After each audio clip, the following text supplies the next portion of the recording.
Las abuelas y la genética. El aporte de la ciencia en la búsqueda de los chicos desaparecidos. Capítulo 1.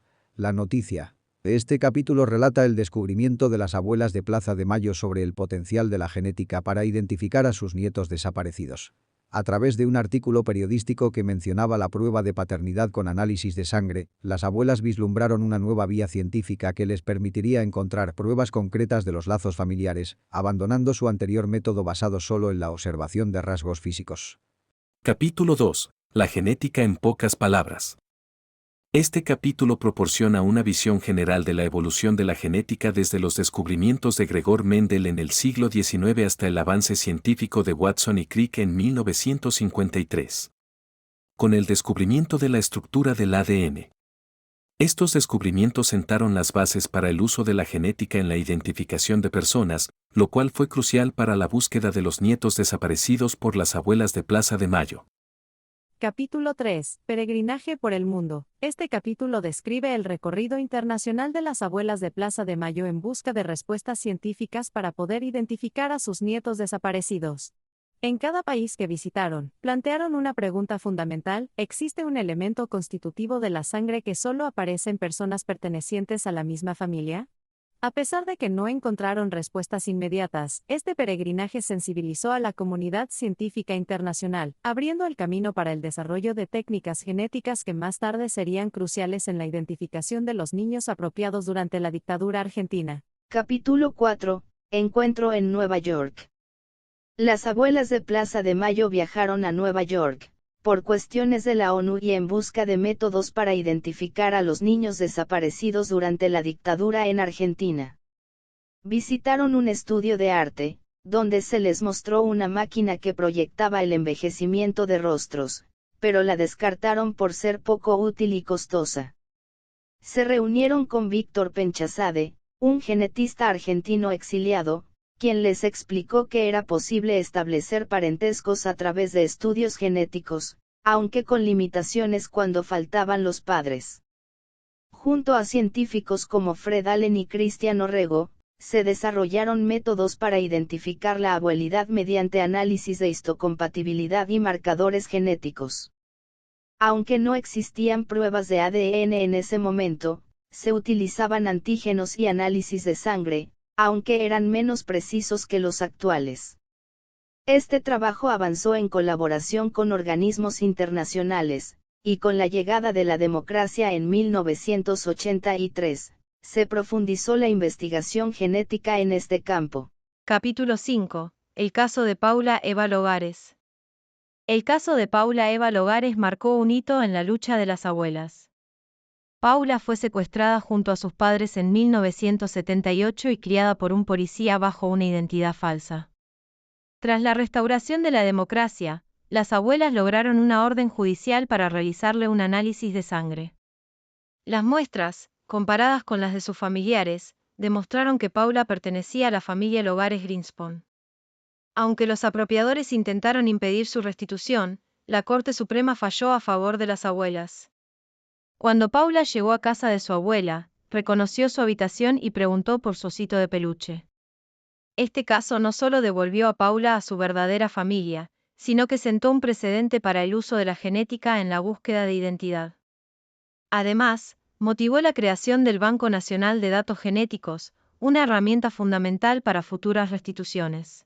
Este capítulo relata la formación del primer equipo de filiación en 1984, compuesto por genetistas y médicos que trabajaron en la identificación de los nietos desaparecidos y apropiados.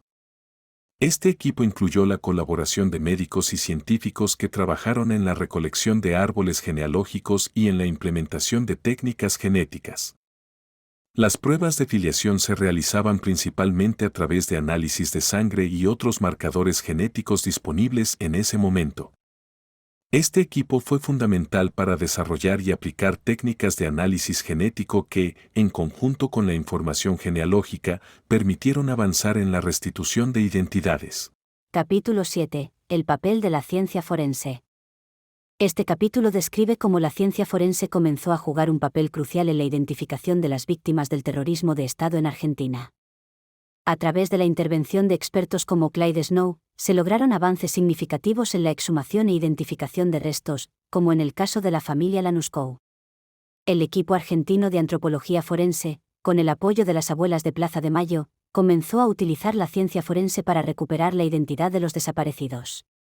Este proceso no solo permitió la identificación de víctimas, sino que también estableció un precedente en la integración de la ciencia con los derechos humanos. Capítulo 8.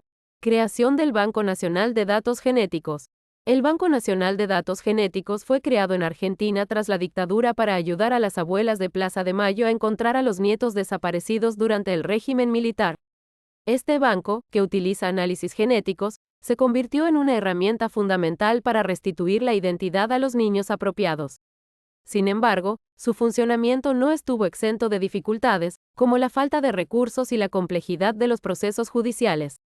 Un caso emblemático fue el de Juliana Treviño, cuya identidad fue erróneamente asignada debido a limitaciones en las técnicas de análisis genético de la época y a decisiones judiciales apresuradas. A pesar de este error, el banco ha evolucionado y sigue siendo esencial para garantizar el derecho a la identidad y la justicia en Argentina. Capítulo 9. El ADN nuclear y mitocondrial. El capítulo explica las diferencias entre el ADN nuclear y el ADN mitocondrial. El ADN nuclear se hereda de ambos padres, mientras que el ADN mitocondrial se hereda exclusivamente de la madre. En casos donde no se dispone de muestras de los padres, el análisis del ADN mitocondrial se convierte en una herramienta útil para establecer parentescos con la línea materna. Este capítulo describe la importancia del ADN mitocondrial en los estudios de identificación genética. Mientras que el ADN nuclear es útil para rastrear la herencia de ambos padres, el ADN mitocondrial permite identificar relaciones familiares maternas incluso en ausencia de muestras de los padres. Esta técnica fue crucial en la búsqueda de los nietos desaparecidos. Entre 1989 y 1990, las abuelas de Plaza de Mayo, bajo Estela de Carlotto, incorporaron expertos en genética. El caso de los mellizos Reyardo Tolosa destacó las dificultades legales y mediáticas que enfrentaron, ya que la restitución se retrasó a pesar de pruebas genéticas, por maniobras de los apropiadores y una campaña de desprestigio. Las abuelas denunciaron la confusión social sobre el derecho a la identidad, mientras que el Banco Nacional de Datos Genéticos, BNDG, enfrentó obstáculos de sectores vinculados a la dictadura. El capítulo describe el esfuerzo de las abuelas de Plaza de Mayo para recuperar la identidad de sus nietos desaparecidos durante la dictadura argentina. En 1992, organizaron un seminario con científicos para utilizar análisis de ADN. Crearon un banco de ADN en Estados Unidos y recolectaron muestras de familiares en Argentina, logrando restituir identidades, como en el caso de la familia Abdala Falabella. Se destaca la colaboración con Mary Claire King, y cómo las abuelas transformaron su dolor en acción, uniendo ciencia y derechos humanos.